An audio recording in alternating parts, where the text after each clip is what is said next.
Bonjour mes chers élèves, j'espère que vous êtes bien. S'il vous plaît, profitez de ce temps de confinement pour lire. Après avoir vu et écouté la présentation sur le PowerPoint de la leçon Une réaction chimique, je veux faire une expérience devant vous. Cette expérience a pour but d'identifier la présence d'une réaction chimique. On a déjà dit, ou bien on doit distinguer tout d'abord entre transformation physique et transformation chimique.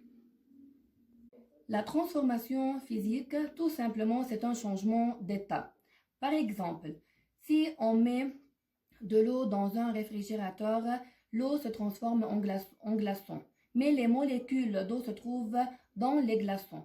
Si on relève les glaçons du réfrigérateur, elles se transforment en eau, en liquide. Alors, le passage de l'état liquide en état solide et n'importe quel changement d'état, c'est une transformation physique. Par exemple, si on coupe ce papier,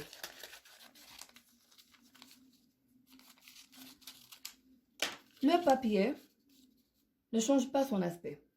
Mais si on brûle le papier, alors le papier devient noir, devient sombre. Alors c'est une transformation chimique. C'est une transformation chimique, c'est-à-dire on obtient un nouveau corps. Un autre exemple. On a du bicarbonate de sodium et du vinaigre. Si on verse le vinaigre dans le pot, on ajoute le bicarbonate de sodium, on observe des bulles de gaz qui se dégagent de ce pot. Alors, on obtient les molécules de vinaigre. Les molécules de bicarbonate de sodium disparaissent, alors ils se transforment en un gaz. Puisqu'on obtient un nouveau corps, alors c'est une réaction chimique. Donc, pour qu'il y ait une réaction chimique, il faut que deux ou plusieurs corps réagissent entre eux pour former de corps nouveaux. Les corps qui réagissent entre eux sont appelés réactifs et les corps nouveaux obtenus sont appelés produits. En plus, les indicateurs qui permettent de savoir qu'il y a une réaction chimique, comme vous avez déjà vu dans la présentation sur le PowerPoint, sont le changement de couleur, le dégagement de gaz et la formation d'un précipité. Pour mettre en évidence la conservation de la masse lors d'une transformation chimique, on réalise l'expérience suivante. On a besoin d'une balance électronique, de bicarbonate de sodium et du vinaigre.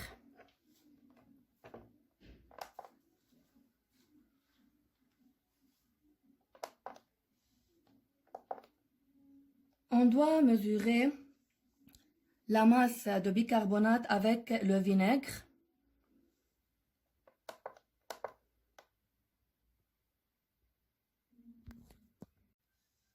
Donc, la masse du vinaigre est de bicarbonate de sodium 28 grammes.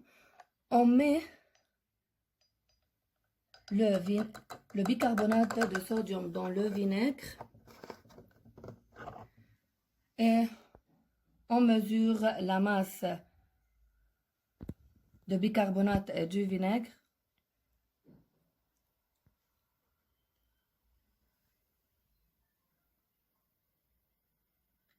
À peu près la masse